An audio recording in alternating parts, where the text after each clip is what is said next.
Welcome to Trust the Journey. I'm Melanie Curtis. Our mission is to live, laugh, love, and learn together with you. We're here to create conscious connections, to grow and contribute through our practice of openness, honesty, vulnerability, humility, and trust. Trusting the entire journey. Across the internet, our family handle is trustthejourney.today. We're on Instagram. That's our website. If you want to support the podcast, you can subscribe on YouTube. You can follow us on Spotify. 5-star reviews on Apple Podcasts go a long way. Of course, you can share a show with someone directly if you think it will help them. Leave us a comment. Of course, you can also support us financially by joining our Trust the Journey family on Patreon. Just go to the website, trustthejourney.today, and any donation will get you in there. And it gets you into our private Facebook community where we hold really safe space to support each other and learn and grow together more intimately. If you want to reach me individually, my website is melaniecurtis.com, and my podcast partner, his website is jasonmiletsky.com. In this episode, though, I am beyond thrilled to bring you Beth Bell. Yes. I'm going to read her bio. I know. Stop, you're here. I'm going to read your bio and torture you for a little minute while you have to hear about yourself. All right. From New York to Costa Rica to Singapore, India, and Bali, the best-selling book, Angels, Herpes, and Psychedelics, follows Beth's awakening journey to transcend the mind to expanded states of consciousness and the embodiment of the bliss of divine oneness. A rising sales star turned marketing executive, Beth Bell spent more than 15 plus years leading strategic brand planning and more for the pharmaceutical industry. But somewhere between the C-suite level meetings and marketplace assessments, Beth began listening more closely to the world around her and within her. What she heard led her eventually to ditch her corporate life to pursue her life's purpose of, quote, pollinating the planet with love. As her inward journey deepened, Beth became known as the, quote, flower whisperer and forged new paths, first as an entrepreneur designing silver jewelry in Bali, and then as a radio and TV show host and author. Additionally, she's a multi-dimensional advisor for CEOs and psychedelic pharmaceutical companies. Beth currently lives in America with her rescue dog, Lily.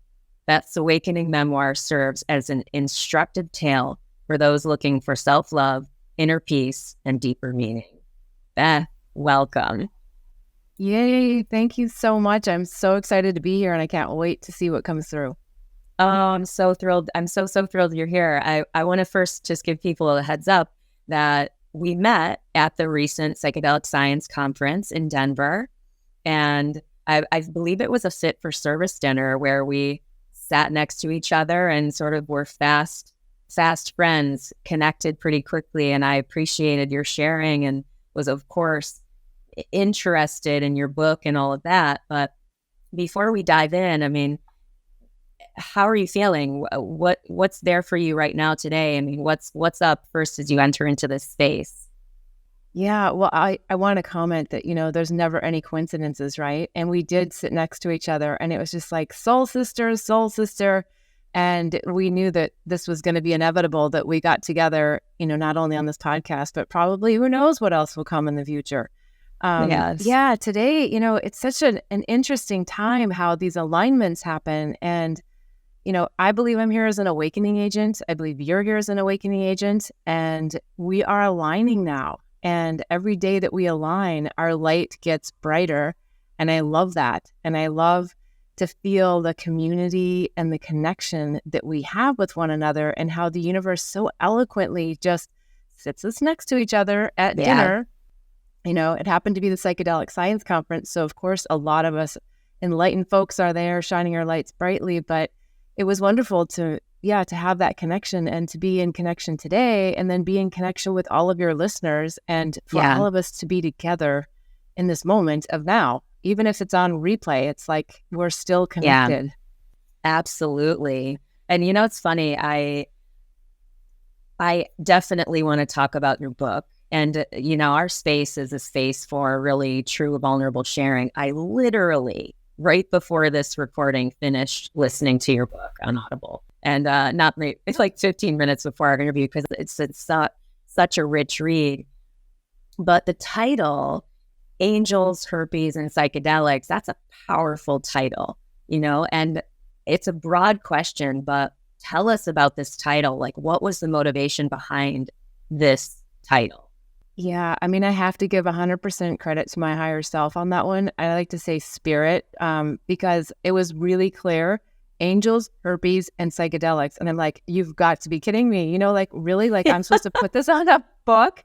And then, of course, the universe tested my commitment to that title because my publisher didn't want me to say that. My parents were like, are you sure about that? People that were close to me that love me are like, are you sure?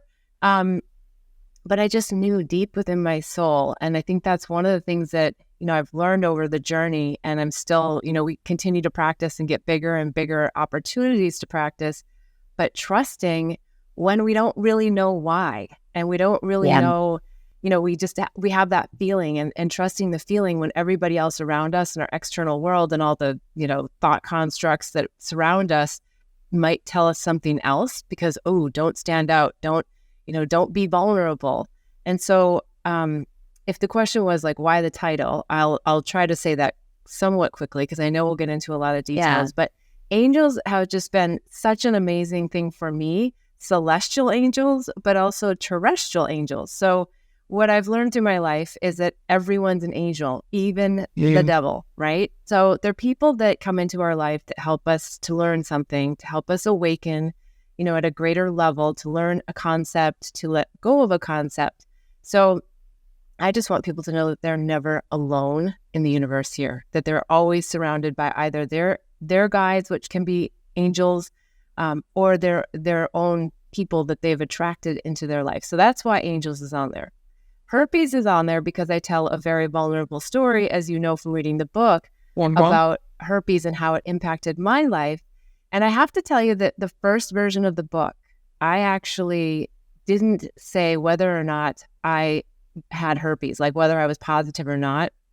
So that's a little book spoiler there. But Spirit said through COVID, everyone understands virus shame and we need to blow this up. And I'm like, yes, we do. So I went back into the book and wrote a lot more details about my journey and what happened to me and all of those things. So there is a herpes story. It does pay off. It's not just there for sensationalization, but it's also there because everything is a virus of the mind, everything. And so it seemed like it was to go beyond that. And it was also to help blow up trauma, whether it's a big T, little t, it happened in your childhood, it happened as an adult, wherever that is, it's like really digging into the depths of one's own trauma. So that's one of the inspirations that I have for the book, is that it really helps people want to dig deeper into their own stuff.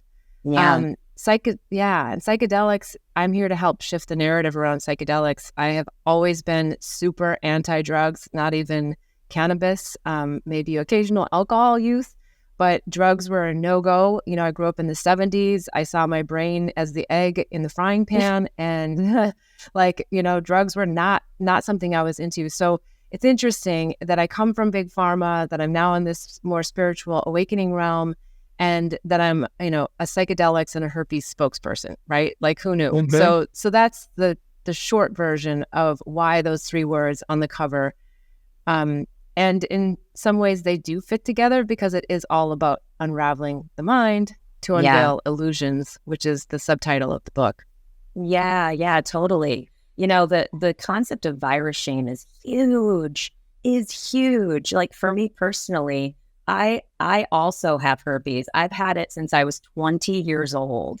And so it's been this really interesting experience over time to battle with that shame, that societal judgment, and that fear of rejection you mentioned in the book, feeling petrified when you had to tell a partner. And so, oh my goodness. I mean, obviously law jocked, it's a terrifying experience. That was my experience anyway, because of all that judgment and weight that's on that that perception of what that is. But it's also connected deeply to our desire to be loved and accepted and sexually desired. There's so much there. It's a very powerful experience. I bring this up because I think this is going to be so valuable to talk about for people listening, because so many people have this. And I know that so many people are struggling with the shame around it as well. So over the course of the years, I've shared with a number of people privately as part of my own healing, but also as part of hopefully being in service to them. So that's something when we sat down at that table next to each other, I was like, fuck yeah, girl, go you for really helping people feel supported and heal that shame. It's really, really wonderful. But the last thing I'll share, and then I'll invite you to respond, is this notion of feeling petrified. And for me, it's been this really powerful, beautiful, rigorous experience of cultivating true self-acceptance and self-love, and getting very, very masterful to speak and to show up through the fire of fear. So I would love your thoughts on this. Yes. I mean, I think there's a lot of steps to this, but the first step is to really own it, in the sense that you're not going to let it take you down and make you feel less than, damaged goods, all the things that one feels when they get diagnosed with this. Yep. But the other thing is once you even get through that, then you have to get through the idea that all of society thinks that this should be a secret, right? So even if you've mastered it and you feel good about you, it's like, but don't talk about it because it makes everyone uncomfortable. And so what I found fascinating, and one of the other things that happened was I had called my parents and they had some guests over. And so, they had to say the word herpes because we were talking about the book, right? And it's so funny to hear my parents like having to say herpes. And one of my friends said, I've never said herpes so many times in my life. And I'm like, yeah, the more we can say it, appropriately. I'm not saying we have to shout it out, out at the mountaintops, but of course, we can just show that this doesn't need to be a secret. In fact, I should look it up on the Stephen Hawkins scale to see what the vibration of a secret holds, right? Because it keeps us in a lower vibration when we feel like we can't be our authentic self, which is what you do on this podcast that is so wonderful, as you get into that vulnerable space. Yeah. And we know that's where we connect when we see things that we can join with our brothers and sisters on, as opposed to try to make ourselves separate from. And so that's also, I think, one of the things that herpes is here to help us do is we got to get over, we saw it in the Bible, the lepers, right? And that's what a lot of people feel with herpes, is you feel like an outcast. And so back to the COVID thing, and not to get into COVID really specifically, but when early on people had COVID, I heard a lot of people say, don't tell anybody I have it. Don't tell anybody. I'm like, why wouldn't you want to tell someone? Like, if you had the flu and you were sick in bed, you would love for someone to bring you chicken soup and love you and care for you. And so it was like, oh, okay, I get it. They get now what virus shame is, because people were saying, oh, you didn't wear your mask, or you didn't, right? So all of that culminated into the perfect time to say, even someone who doesn't have herpes will understand what it feels like to experience virus shame. And for the people who haven't had herpes, but had a situation where they had a partner that exposed themselves and said, I have herpes, some people got ghosted, some, and these people are also holding trauma. The ones without herpes that ghosted someone that they did actually care for or were interested in, but didn't have the emotional intelligence or the skill set or the toolbox to just have the conversation of their uncomfortable feelings, right? So absolutely, it's all about getting the uncomfortable stuff out so that we can let more love in. Mm-hmm. Yeah, for sure.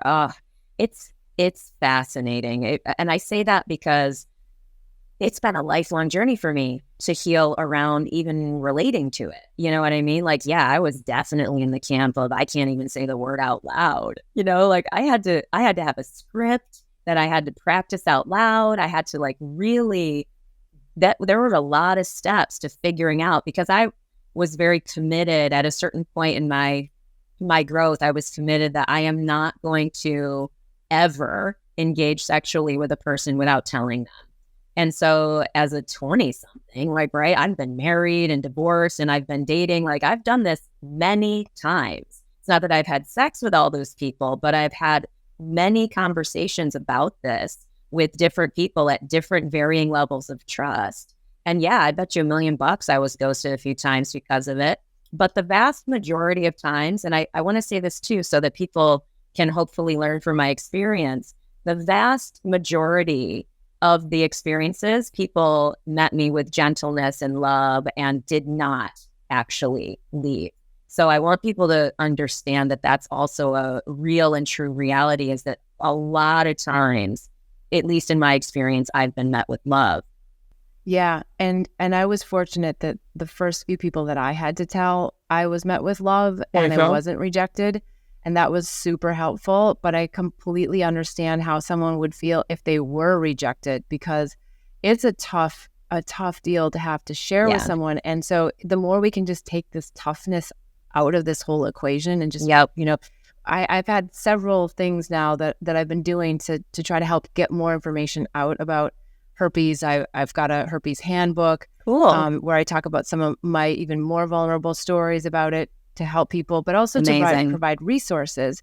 But I talked to another gentleman and we had a podcast together, and he's like, have the sex talk. This isn't a herpes talk. So I'm going to give him credit for that. But I really appreciated how he framed it. It doesn't have to be herpes. It's like, you want to know about someone's sexual history. 100%. Not just herpes. It doesn't have to, you don't have to hone in on this one topic. Yep. You want to know. And that's, if you don't feel comfortable enough to share about herpes and your sexual history, why would you feel comfortable enough to share your soul, your most intimate self with someone else, or your body? And so I think we just have to reframe how we think about encountering sexual relations. And granted, you and I are at probably a different age bracket than a lot of the people in their 20s and 30s and 40s that are still really in this space of trying to identify who they are and where they are in life. But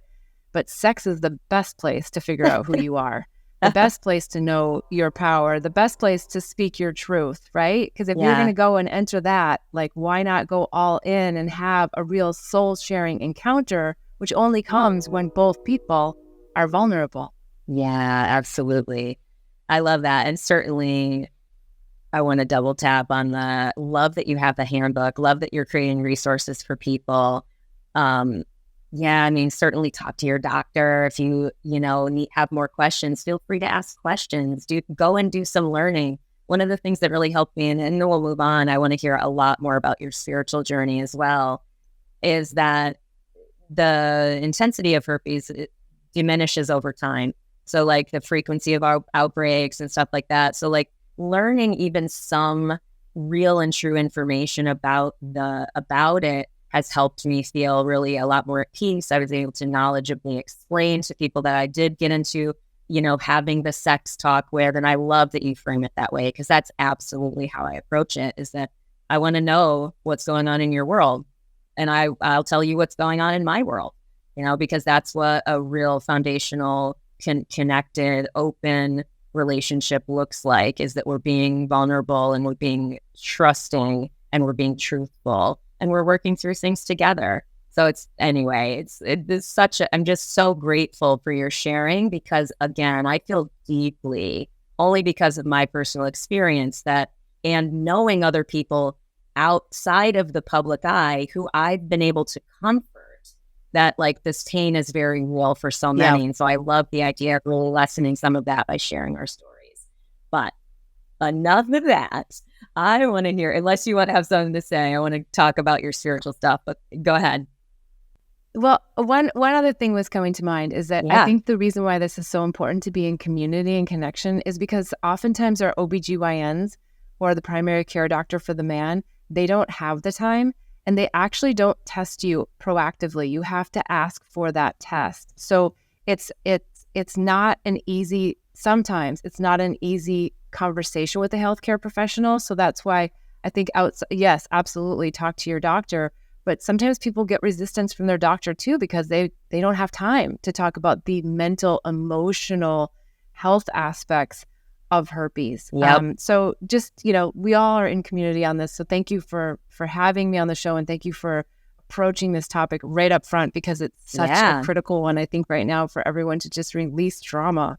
It's funny that nobody, and the emails that I send ahead of an interview like this, I make it very clear that this space is, we go there in this space. That's because we believe deeply that that is our highest service, our highest contribution. And I love how you shared more again in the book, and just yourself, about your spiritual journey. Like, you've had a very varied spiritual healing path based on what I read in the book and stuff like that. And I would love to hear more about that journey. Certainly, we talk about psychedelics on this show a lot, but outside of psychedelics, what other healing modalities would you say have been the most powerful? And can you tell us some stories around that? That's a great question, but a hard one to answer, because each healing modality had different significance at different points on my awakening journey. So, for example, in the early years, the awakening kiss at 30,000 feet, you wouldn't necessarily think that's a healing modality. But for me, it was an awakening modality, because it shocked me to go, wait, because the kiss wasn't with the man that I was married to at the time.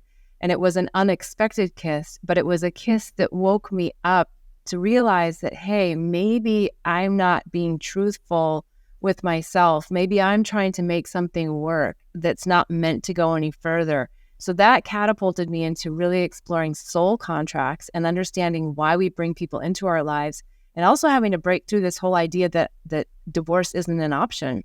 Right. I grew up with the idea that you get married and you stay married. And I really wanted that. And I wanted to grow old with the person that I committed to. Okay. But I started to realize, there's people that come in for a very specific reason to get us to a certain point in our soul's evolution. And then we have to make a decision. Are we going to just stay in this relationship when the soul contract is over?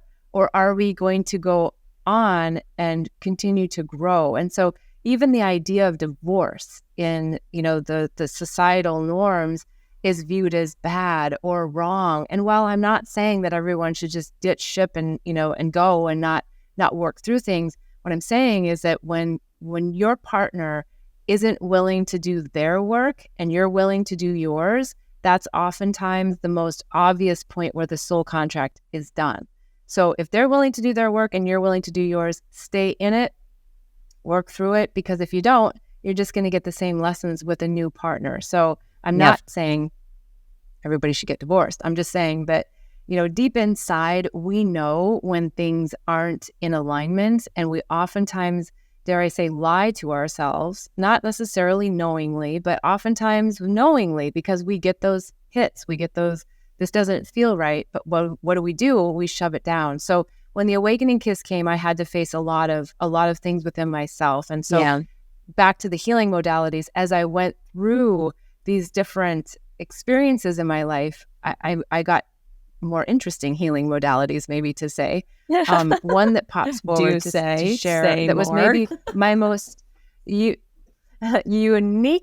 healing experience was the shaking ashram in Bali. I had been living in tell us about Bali, that. It's so strange and interesting, but it makes sense, right? Animals do it, right? They shake the stress off. It's known as a modality of releasing and processing stress.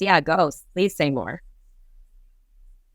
Yeah. Well, I thought I had done almost everything except become a breatharian, because living in Ubud, Bali, it's like a healing mecca. It's like, the Disneyland of all things spiritual. And a friend of mine that I had met at the Ayurvedic clinic when I was doing a Panchakarma cleanse had told me that she had just come from this shaking ashram. And I'm like, what do you mean you shake for, hours a day, like 6 hours a day? And she's like, yeah, you just shake. And I'm like, I couldn't compute, honestly, at when she told me. And she would come back to the island every, like a couple of times a year, and she would stay for 5 to 10 days at this shaking ashram. And I'm like, oh my goodness, like there has to be something happening. She would share with me all the things that she was releasing. She had been an orphan. And so I really listened intently to her stories. And eventually I said, okay, I got to go try this out. Yeah. So a dear friend of mine happened to call. She was visiting from New York. And I said, well, I think I'm going to the shaking ashram, or I'm trying to decide. She said, I want to go. So it was like a shoo-in, like, yes, the time is right. Everything was in alignment. We get there, and it was really underwhelming as far as the whole accommodations and all that. And you kind of like, wait, what are we doing? And we went to the first shake, and I was like looking around thinking, this is a room filled with like crazy people, and there has to be like a candid camera or a Netflix series or something, that's going to be like the crazy things that people do to heal themselves, right? Because your mind is there, and your mind is like, what are you doing? Yeah. What are you doing? What are you doing? And I'm like, I don't know what I'm doing. And then, the next thing I know, I'm snorting tobacco, and I'm like looking at my friend, and what are we doing? Right. And so then you put this tobacco that's blessed by Ratu Bagus, who is the guy at the shaking ashram, and you sing a mantra and you shake in whatever way your body moves. I mean, I think I wrote in the book, I felt like I'd probably look like Elaine on Seinfeld, with her dance moves. Cause I was just trying to get into a rhythm, but I have to be honest that the first time I was there, I was like, it was actually very difficult for me. Like my knees hurt, my legs hurt. I'm like, I do not get what these people are doing.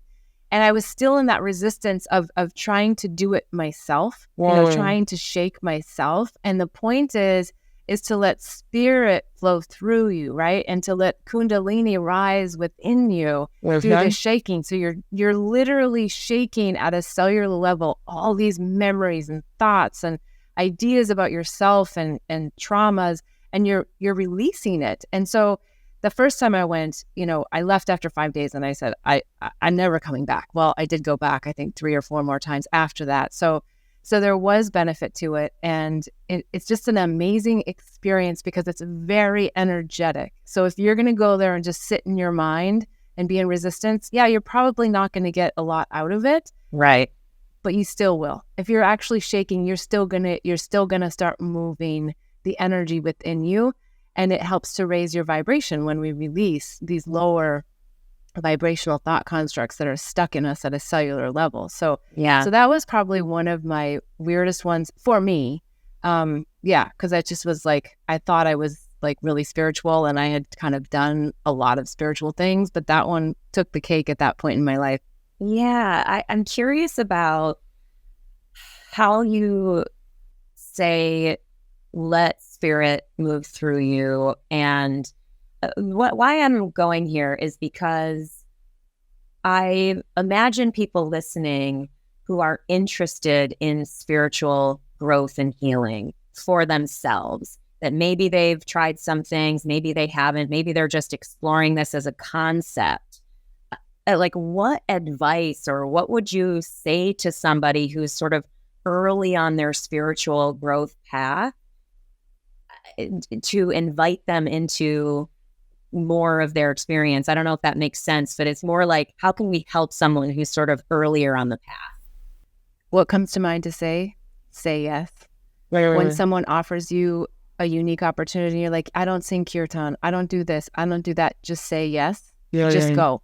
Just try, right? Because we get so ingrained, especially as we get older, with the ideas of what is normal, not normal, right, wrong.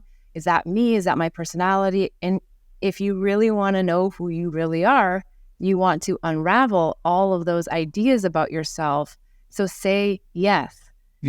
Ask spirit to bring to you, whether you believe in traditional prayer, or you're an intention setter, or you're a journaler, show me. The words show me are so important, because a lot of times I find myself still to this day saying, no, how can I do this? How can I find this? No, show me, work with me so that I can work with my higher self, not with my ego self, the Beth Bell character that thinks that she needs to do something to prove or to participate or to provide value. It's like the most value we can provide on planet Earth is when we show up and we know who we really are, and we just shine the light and show the way. And it's such a basic concept that all of the sages and mystics have talked about, but it's one of those things that it takes some time oftentimes to embody. Sometimes we break through and we have, Buddha sat under a tree and had enlightenment.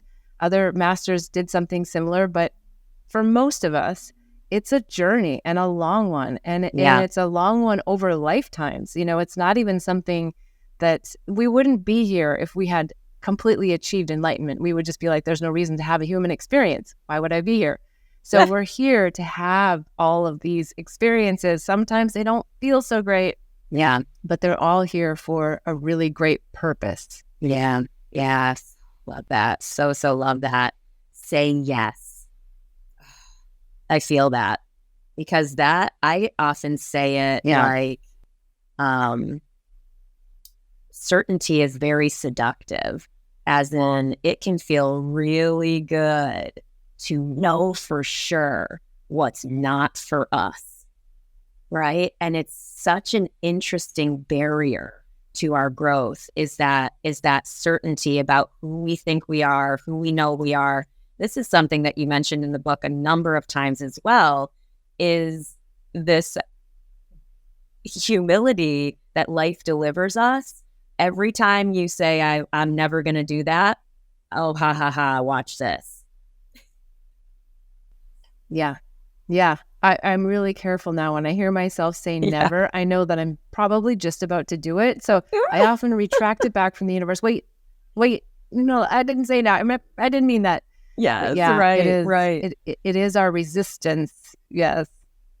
Well, so here's another topic that I want to touch on in this talk, is you talk about intuitive risk taking, because there's one thing to broadly commit to saying yes, and then there's another thing. It's another thing to feel an intuitive pull towards something that scares us. And so I feel like there's something there in that concept of intuitively taking risks. Like, what do you mean when you say that? Well, intuitive risk-taking is something that I've fine-tuned over the years. And I still, as soon as we get an opportunity to practice that skill, we get something bigger. And it means that it's something that we can't necessarily give all the rational reasons to explain to someone else why we made that choice, because it's a deep inner knowing.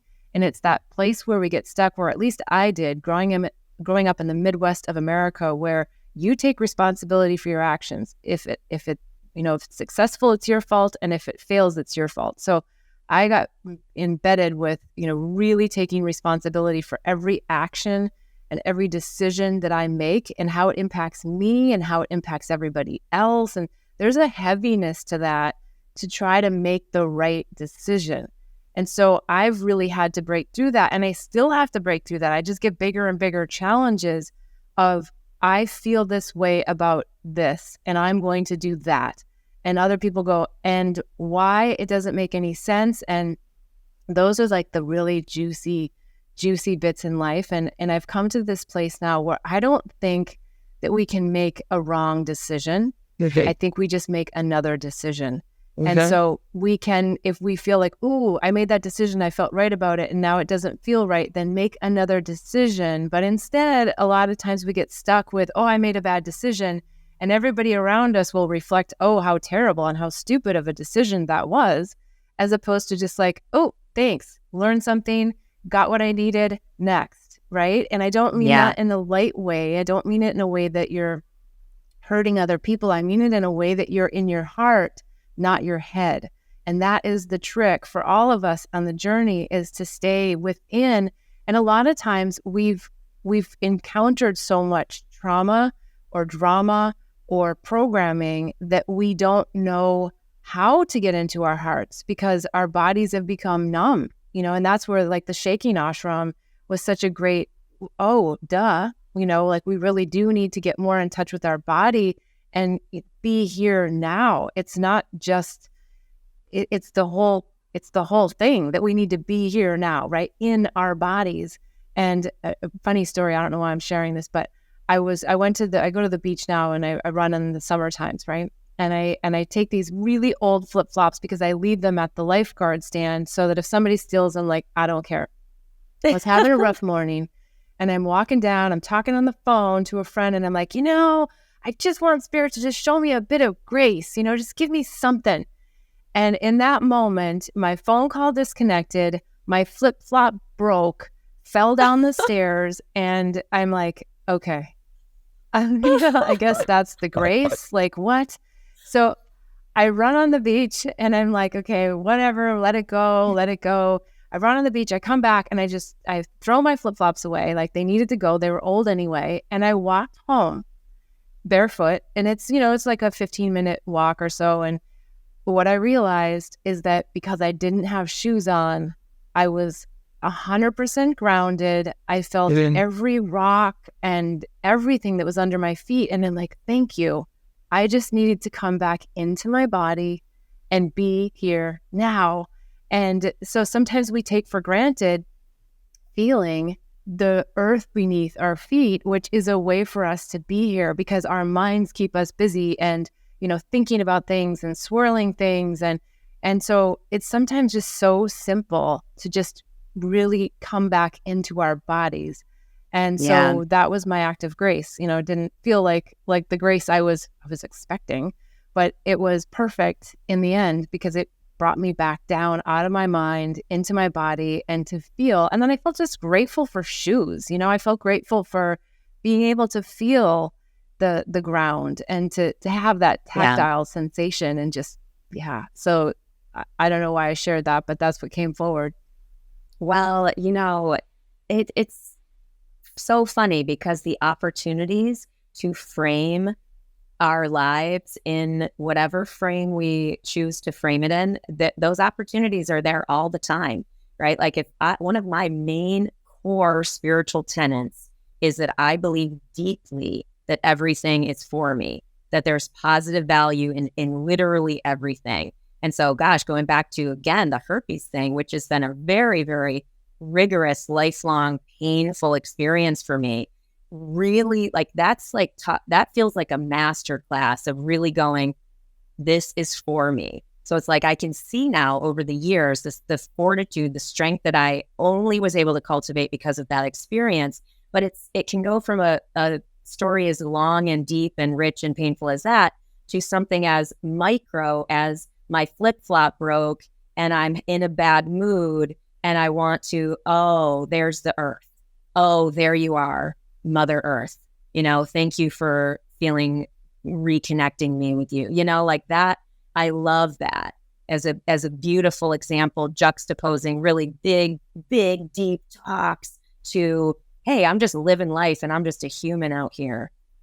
And the other thing I want to ask you about is, and this is, again, sort of a deeper, more expanded discussion, but you talk about loneliness and heartbreak, which are another couple of experiences in our human experience that we can feel so obviously loneliness, so alone within. And so I would love for you to share any insights that you've learned or, give people a sense for what you've gone through in terms of heartbreak and what you've gained from your experiences as you grow through those heartbreaks and as you've navigated loneliness in the times that you've experienced that. Yeah, loneliness is a hot topic because it doesn't necessarily mean you're alone. It means that you have a feeling. And I think for me, if I'm going to speak to it first, maybe from the romantic perspective, that I really enjoyed the partnership that I had with my husband. I really enjoyed being married. I enjoyed the companionship. I enjoyed so many aspects of our life plan that we were building together. I really loved that. So when I left him, I trusted that whatever was going to happen was going to be in alignment, but I didn't ever think that I was going to actually be physically alone, not in a romantic relationship. So since leaving my husband in 2005, I've certainly had relationships, but I haven't been married. I haven't, lived with someone and had that whole relationship in the traditional sense. And so that created a real sense of loneliness, but also because I felt like I have so much love and light and self-love to share with someone else. Like, how is it possible that I'm not attracting someone? Because I feel like I've done the work. So I would attract these beautiful souls that would come in, and then I'd have to let them go, or they'd let me go, or whatever it was. But what I started to realize, and I had to really get clear on, is that I think for me, and I'm not saying this is for everyone, but I really think that there was a lot of karma and a lot of previous lives that I was going back through with a lot of individuals, because I had deep soul connections with these people. Yep. But we would always come up against a rub where they didn't want to do their work. And I wanted to do my work in the relationship for myself.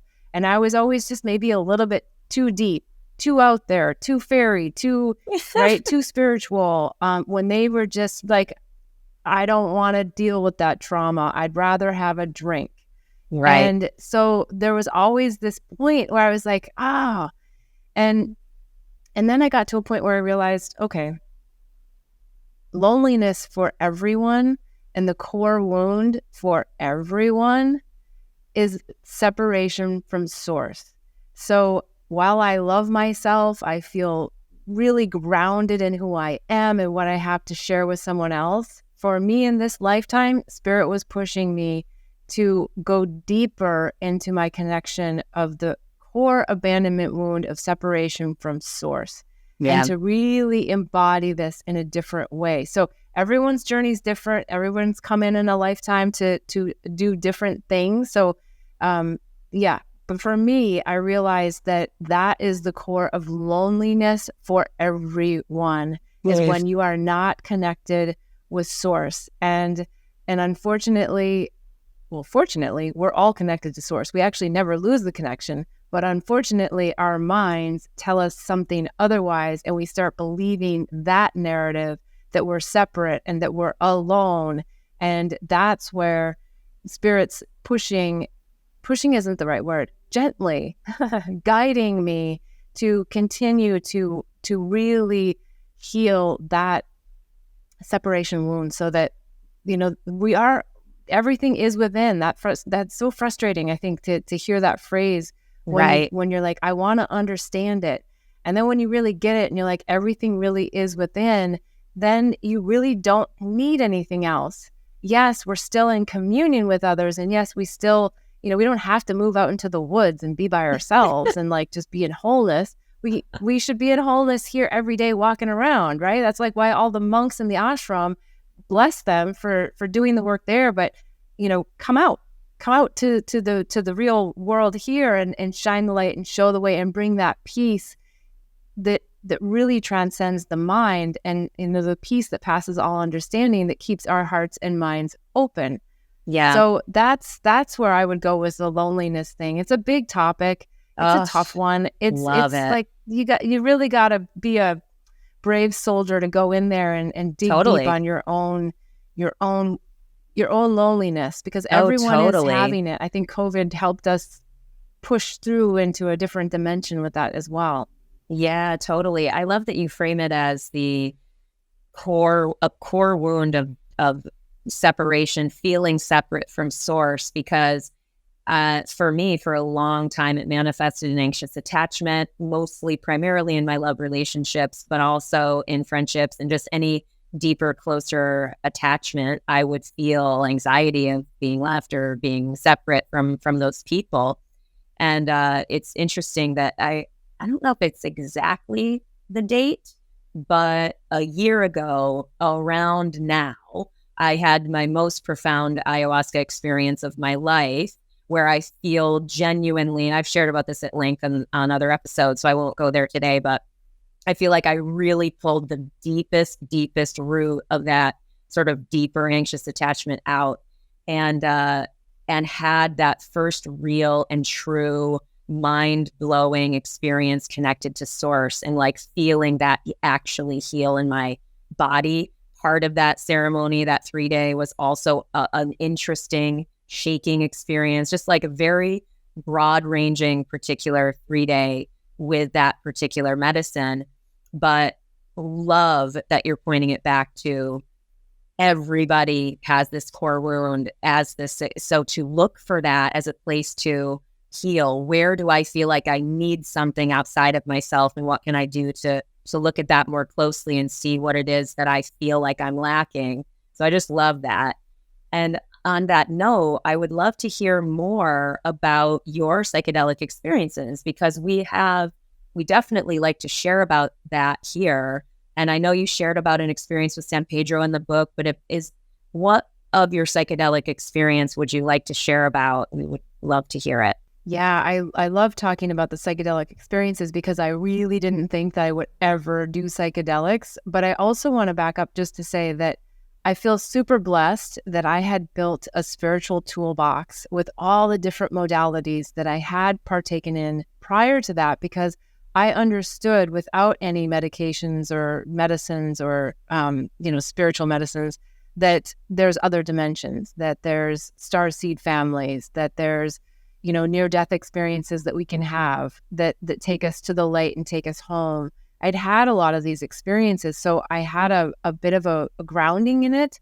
And so when I went to do psychedelics, and I shot myself out there, and I'll explain what I mean by that. And I know your listeners probably have a good idea of what that is, but I knew how to utilize the bridge back here, because we can learn a lot of incredible knowledge and insights when we utilize something like psychedelic spiritual medicines.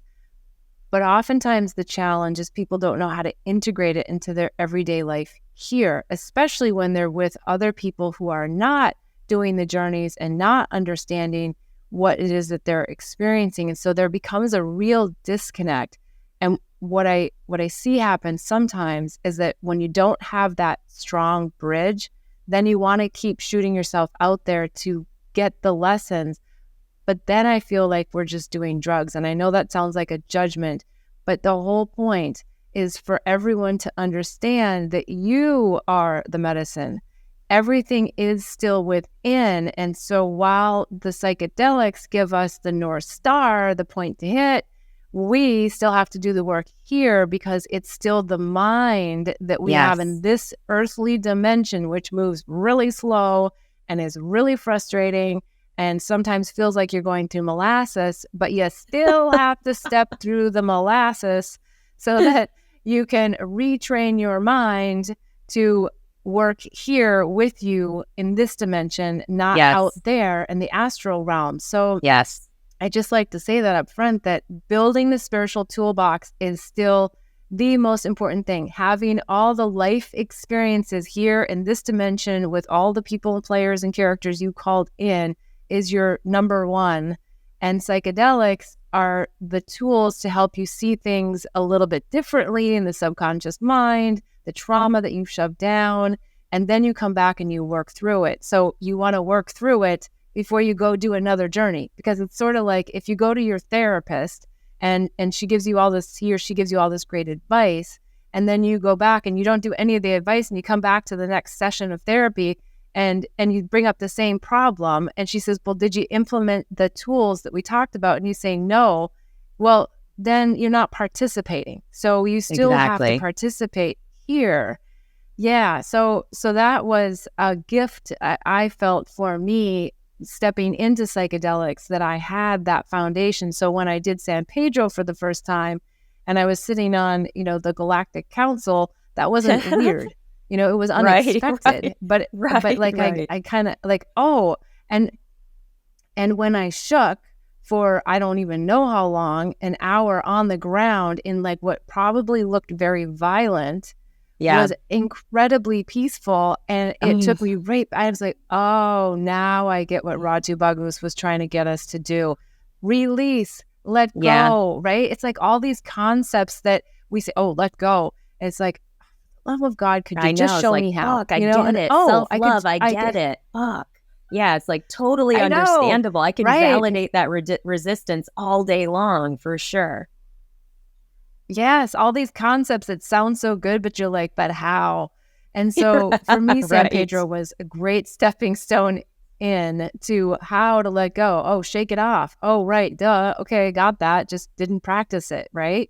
So I don't have a shaking practice every day. I probably should. Now that I'm talking about it, it makes me think, yeah, well, that would be a lot easier, wouldn't it? But we incorporate all these things whenever we feel that it's necessary for us, right? So we can bring through all these things from psychedelics.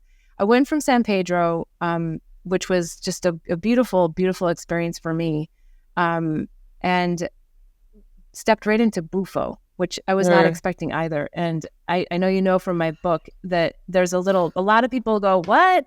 But there's a little toad here on the front of the book. For the people who are just listening, if you see the cover, there's a little toad jumping through the psychedelic, the Y on the psychedelics. And so the toad is an amazing, look, I was just like, are you kidding me? I am smoking the toad, the crystallized venom off of a toad's back. Like, it couldn't get any crazier. But It was the most beautiful experience I could have ever had.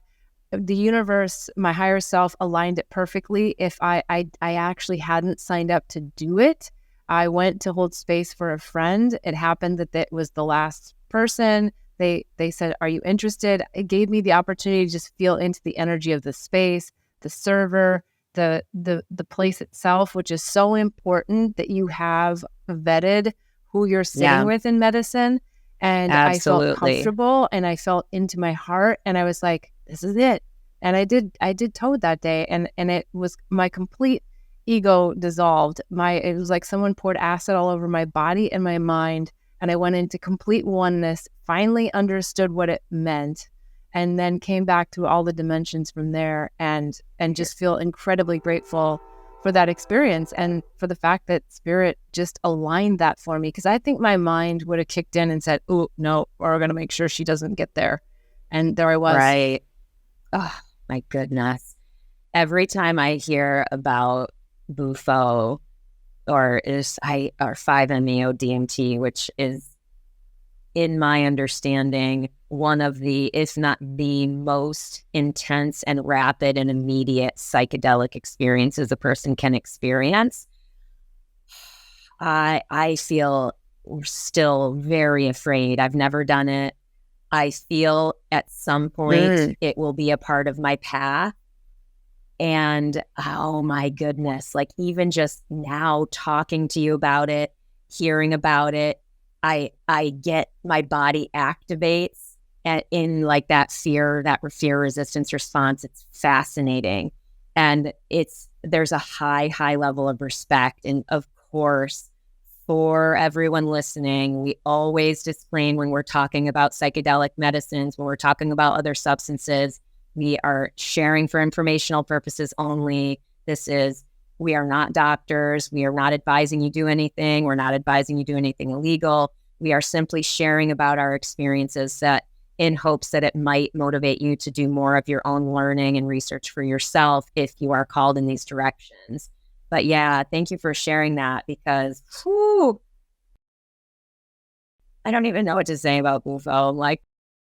Well, one of the things that I kind of have, not necessarily the exact reaction to, but what came forward when you were talking about your just a little resistance to the Bufo is go to the dark room for 7 days. You know, if there's something about that aspect of smoking, because you do pass out like immediately. Wow. Which was also bizarre to me. Like, why would I go do something and then pass out?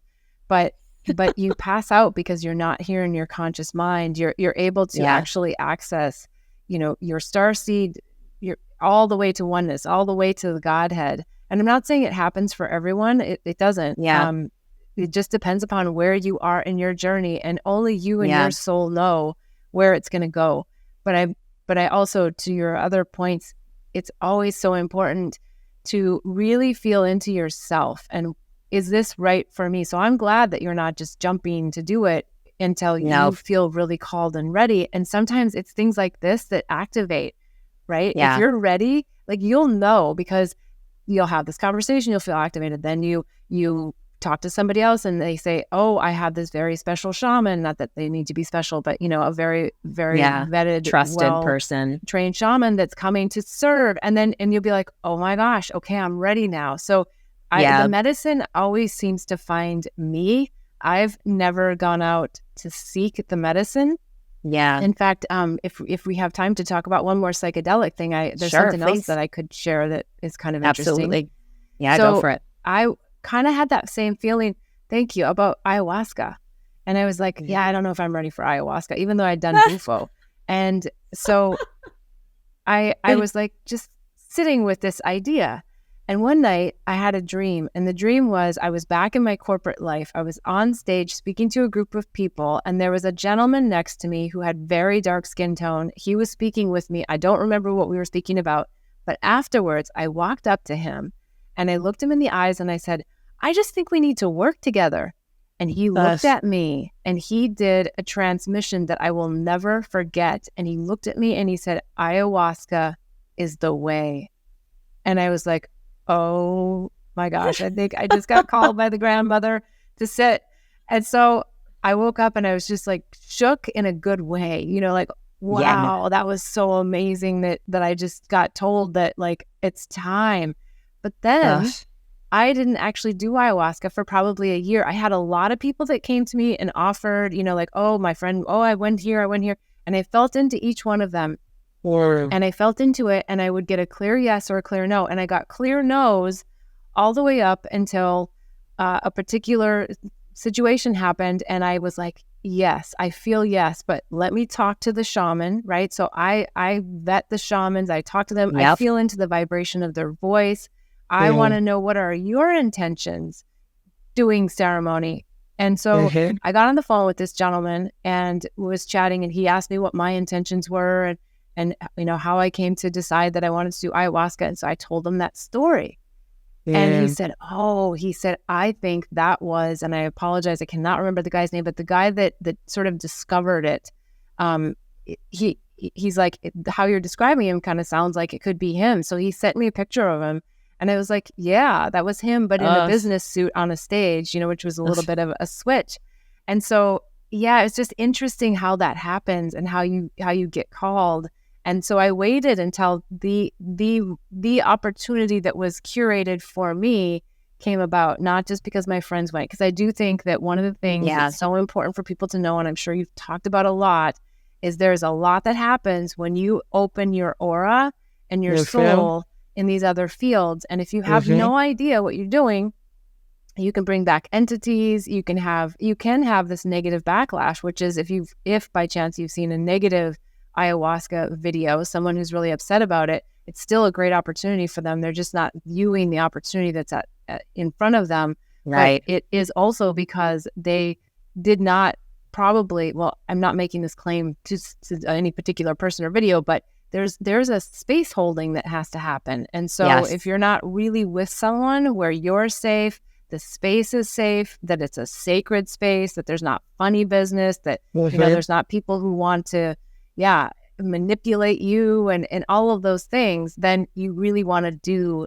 the due diligence before the ceremony to make sure. And if you even get to a ceremony and you've met that shaman for the first time and you don't feel right, something that you can't explain, it is totally fine to walk away. I mean, yes, the mind does come in and tries to scare you out of it. So there is a kind of a balance of that discernment.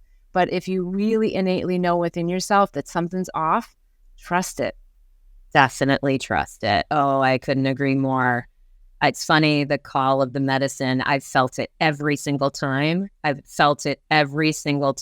The medicine, I've known about it. My best friend told me about it for multiple years, heard tons of stories. When it was time, the medicine called to me, both with psilocybin and with ayahuasca. And most recently, I just met some new people in my area who are combo practitioners, and I've never been called to combo, but I felt the call the other day.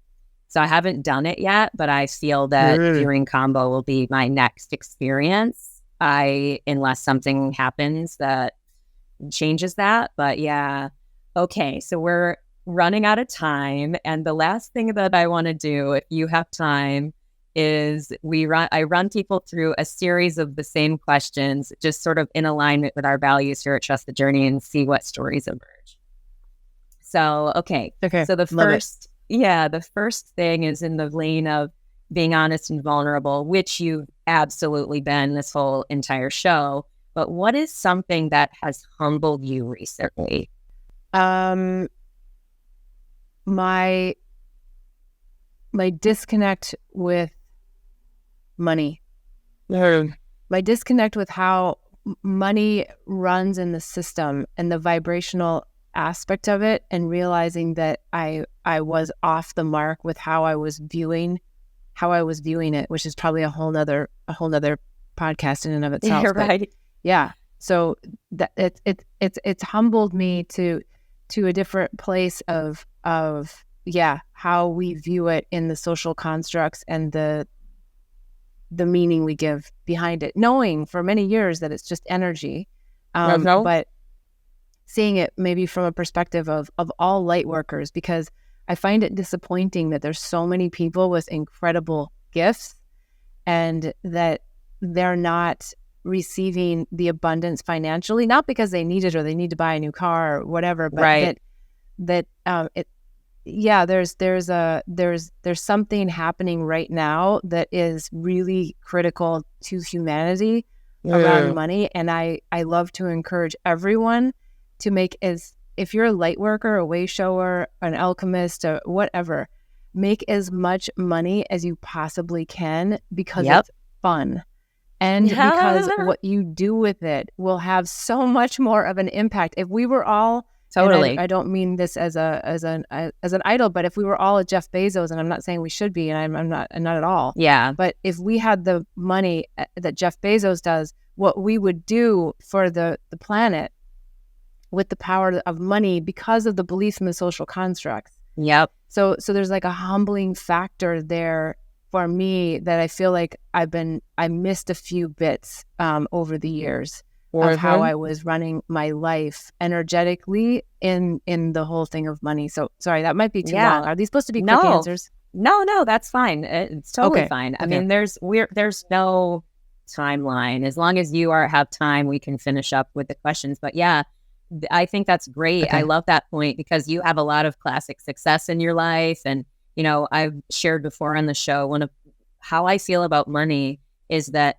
I know, because I'm a good person doing good in the world is better when I have money.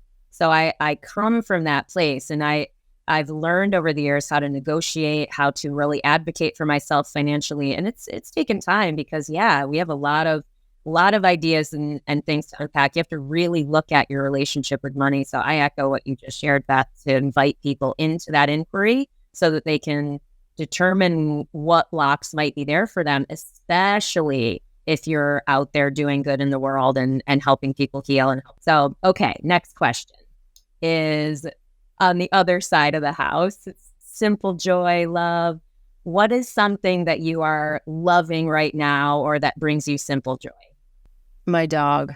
Yeah, I absolutely adore my dog. Yes. And I have to say that when I got her in Bali, I was busy setting up my shop, and my friend called and said, "I've got this adorable puppy. It's been, beat up. It's been hit on the road by a motorbike or a car or something. You need to be its mommy." And I was like, "I don't need to be anybody's mommy right now."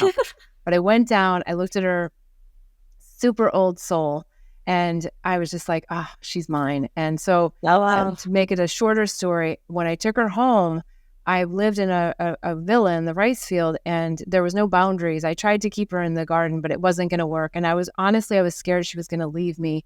And I had to reflect on how much I was worried about losing love. Like, I found myself not wanting to love her because I was scared that she was going to run away from the villa. She was going to die, like whatever it was. And because I knew I had this fear of attachment with her.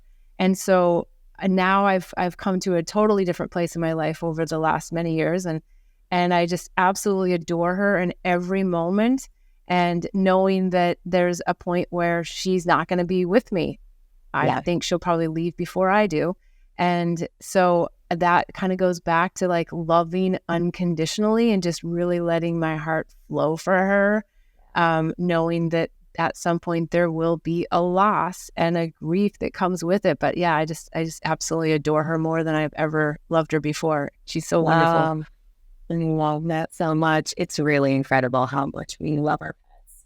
I got my cat. Her name is Matilde. She is my most favorite, wonderful being.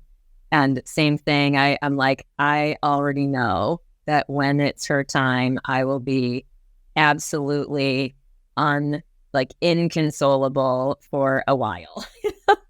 But I don't think in any way that I would ever trade loving her and having her in my life, even though that pain is going to be so acute. It's like I'm up for it because I'm not afraid of feeling deeply.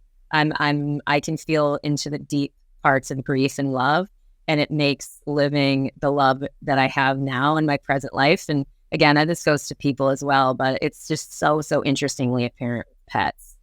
But anyway, okay. What's something that you've learned recently or something that you want to learn?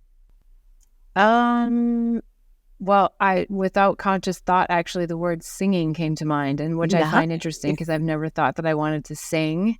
But maybe there's something about using my voice in a different way, in a more free flowing way, because I'm, I speak and I talk and I do all of those things. But maybe the idea of singing, brings a flow. Oh, and if you were at the closing ceremony at Psychedelic Science, Snow Raven came on, and that woman, that's what comes to mind now, is moving the energy through her body. She sings, but it's like she makes noises. Did you see her? She didn't see her. She had this mouthpiece that she would use, but other than that, she had no instruments. She was obviously mic'd because it was a big room, but when she sang, she moved the energy of the room in a way that it was like shamanic. It was incredible. It wasn't like a Celine Dion, like where you feel like, it was right. Whoa, like spirit just connected all of us in this room right now. So I don't know. I'm not suggesting I want to be like her, because that's yeah, wow. But there's probably something in the moving of the energy through the body, through voice. So let's see. I like who knows? that. Geez, what am I going to attract? I walk out of here and I'll get something that comes to me. It's so funny on the Psychedelics Today morning show. Gosh, I'm forgetting her name, but there was a therapist. She was hilarious, also a comedian. But she talked about doing musical couples therapy, which I thought was just the most hilarious thing. And I told my partner, I'm like, dude, we got to do musical couples therapy. And he's like, do we need to do couples therapy? Which is so funny. And speaking of funny, that is the next thing, is like, what was the last thing or something that really made you belly laugh, if you can remember? Oh gosh, it was just not last night, the night before. What was it? I was driving in the car with my dear friend Axel, who I call my spiritual healer. We were coming back. Spirit, give me what it was we laughed so hard about. I laughed so hard. He said something, and I was just like, oh my gosh, how is that possible? That's so funny. And when I did, you feel the energy, right? You feel the contractions of your body in a way that just release so much energy that we don't know that we hold in. But I can't think of what it was that he said. Well, okay, yeah, I'll tell you that matter. I know he was talking about South Park.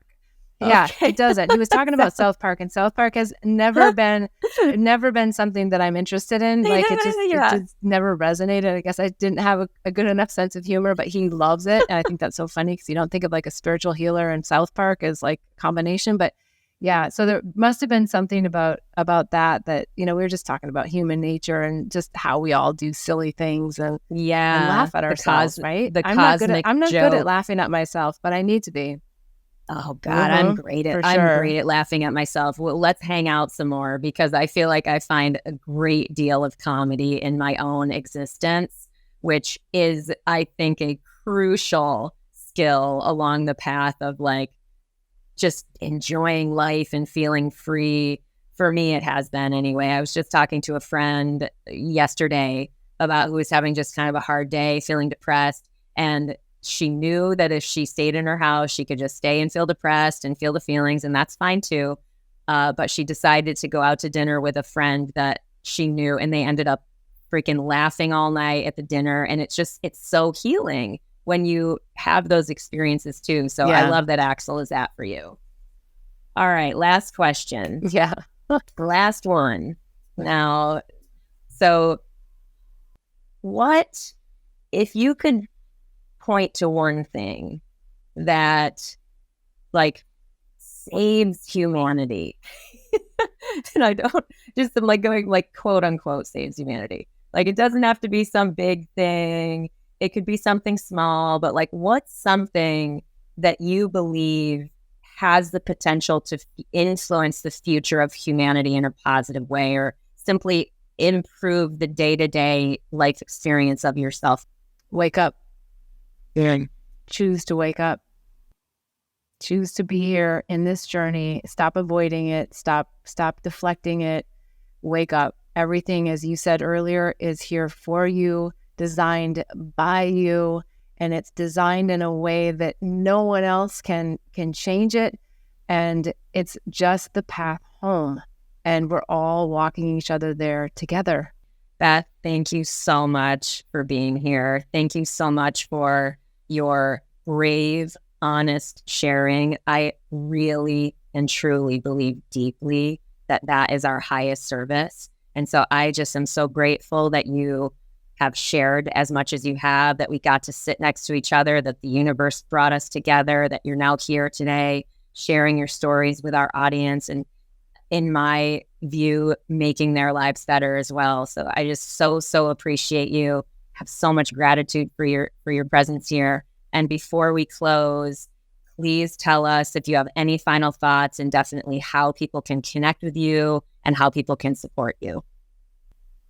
Yeah, bethbell.me is the website. And on the website, you'll also, you can find Angels, Herpes, and Psychedelics, but I also have an Awakening and Healing Handbook.